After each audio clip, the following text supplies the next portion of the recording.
So, from California to Germany to Syria to China, climate change is here. So, what do we do now? What I'm talking about, I'm sure you've seen, there are wildfires in California. The droughts in Syria are believed to have led to the civil war there. Germany and Belgium just had this incredible, and I mean that in the worst way possible, flooding that killed dozens of people and,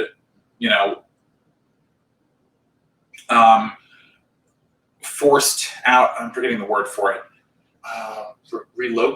forcibly relocated. I don't know if that's the right. Anyway, unhoused, I guess.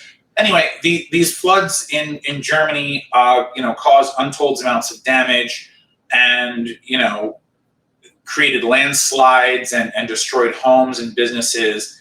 And in China, although it's getting a little bit less news coverage, unfortunately, there were these wild floods where 4 months worth of rain fell in a single day, and people were stuck in traffic. There were people who drowned in their cars. There are people who are riding the metro in this particular Chinese city and got stranded down there until rescue workers could save them. I mean, the pictures coming out of China and Germany are just really, really horrifying. And so, the moral of that story, I mean, I could go on with examples forever, and I don't want to, because I want this to be, I don't want this to be so depressing, I guess. And but climate change is here, right? So the moral of this story is that climate change is here. We are, we spent time talking about prevention, but you can't prevent something that's already arrived. So at this point, we need to think about this from not a prevention point of view, but from an adaptation point of view. How is humanity going to adapt to the situation that we've created via climate change? And, this is going to require us to fundamentally change the way that we do things. So one, the middle of the earth, not like the center, but like the equator and areas around there, are going to get unbelievably hot, and people are just not going to be able to live there. The land that's now called fertile in the Mediterranean, things will be desert before long. The heat will just keep killing off, things until people can't live there anymore. And then what's going to happen, right? People are going to want to move. They're going to want to escape somewhere. They're going to go north or south where it's cooler. And, we're going to have, our politics are going to have to fundamentally change, right? Because we're going to have essentially all these people who need to live somewhere come to places that aren't really prepared for them. We're about to have an immigration crisis, the likes of which we've never seen. And by the way, for better or for worse, immigration does typically tend to create some level of frustration by the people who are already living there. Now, I honestly think that we are in a post-scarcity society, and that we can, take these people on if we have to, and there is work for them to do and stuff like that if it needs to be thought of in that way. But the truth is, there are some portions of society that are going to be nativist and are not going to want these new refugees, these climate refugees, but we're about to have lots of them, right? We need to adapt to that. Crop yields are going to be down. The amount of water available for humans to drink and wash their hands with and shower with and all that is going to decrease. I mean, we're seeing it out on the West Coast right now with the Hoover Dam, which is operating at like 30% capacity or something like that. I mean, we need to adapt to that, right? So either we need desalination technologies, or we need, to change the way that we use water, or use different types of water for consumption versus irrigation and things like that. Fun fact, most of the water usage out in California, where they're experiencing lots of drought right now, is agriculture. They're using fresh water for that. I hate to break it to you, but like, your food is not going to taste any different if wastewater or used water or even dirty water is used for watering these plants, right? As long as that dirty water, it doesn't contain, harmful chemicals in it, then in theory, the plants can actually filter all of that out. It just changes the soil a little bit, but plants actually have complex filtration systems. Soil is a complex filtration system that plants can use, right? So we need to adapt the way that we use water. We're gonna have to change where we live, just in general, not even talking about like whole countries, but the United States, for example, is a large country with most of its wealth on the coast, and waterfront property is going to cease to be a thing. I mean, as waters can transform our landscape so quickly, we're going to have to adapt, and people are going to have to be rehoused further inland because sea level is going to continue to rise. Governments have to plan for that, right? Most people, when they move house, are going to do so because they can only afford to, because they sell their house to someone else. Well, what if nobody's buying, right? You can't sell to no one, right? And still expect to have enough money to move to a new place. This is going to be a job for governments to handle. There's going to have to be some understanding of where is allowable to live and what types of food that it makes sense for us to continue to grow given the changing of the climate, right? Animal species are going extinct at an alarming rate. How that affects biodiversity, we need to adapt. So I guess the point of this segment, and I keep going on about all these things, but they are really important, is, we thought a lot about how it is that we can reduce the amount of greenhouse gases in our atmosphere. And in some ways, we are still thinking about that. But the truth is, that's no longer going to cut it, because the effects of rising global temperature are already here.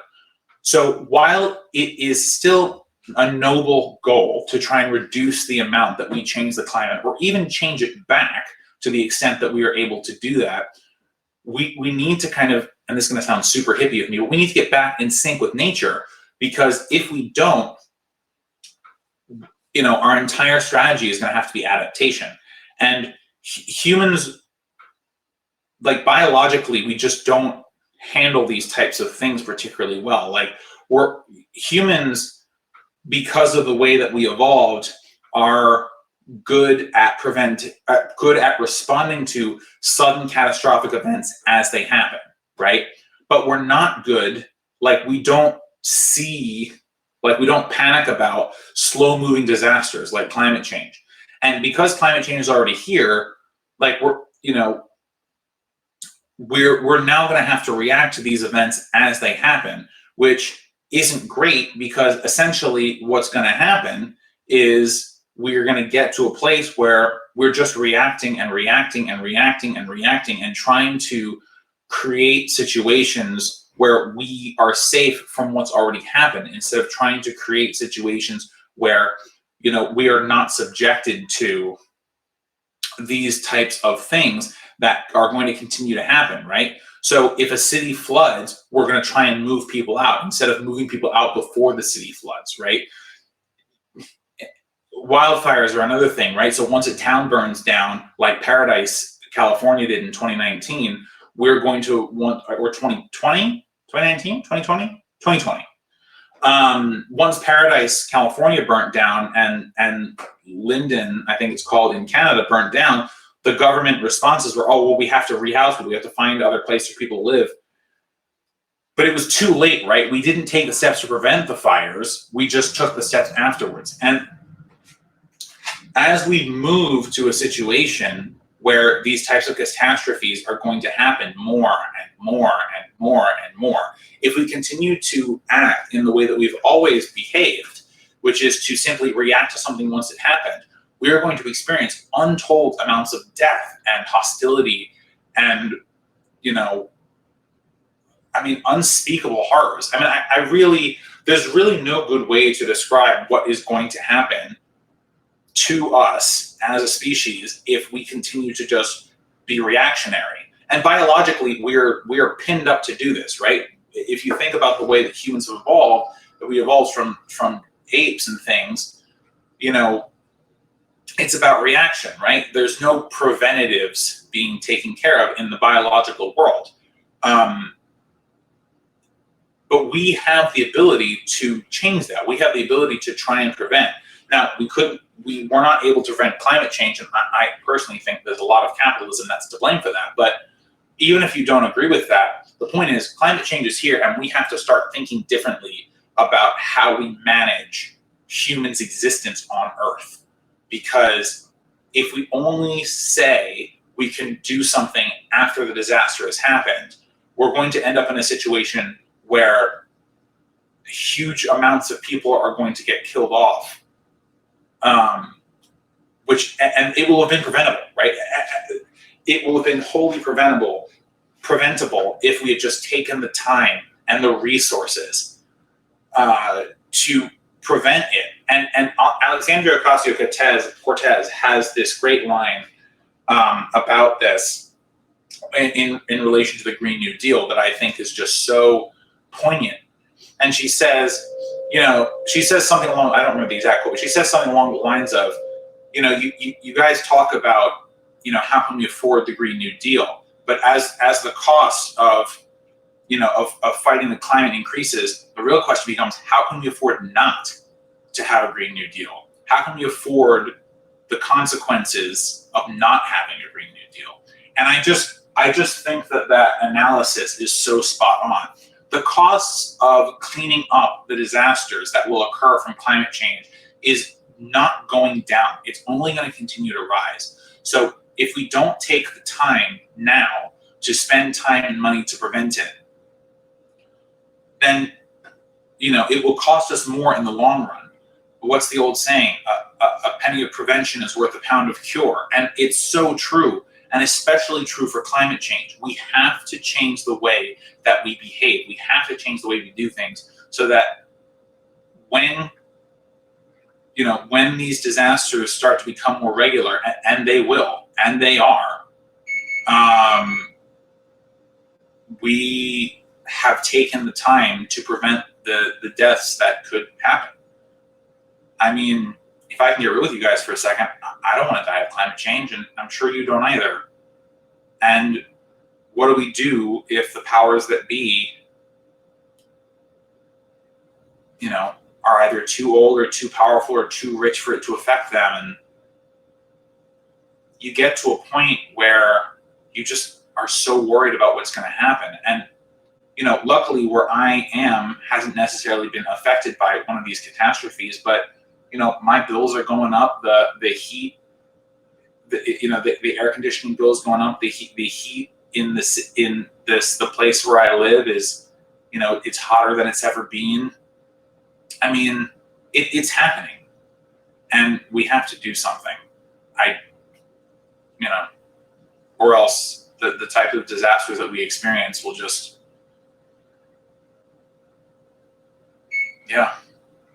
it's just gonna be too much. It's gonna be totally unbearable. And this is really depressing, and I didn't really want this to get so depressing. I mean, I knew it was going to be depressing, but I wish I had a better outlook for you guys for this, but the truth is I don't. We're kind of set up to fail this, and I'm just really nervous that we're going to.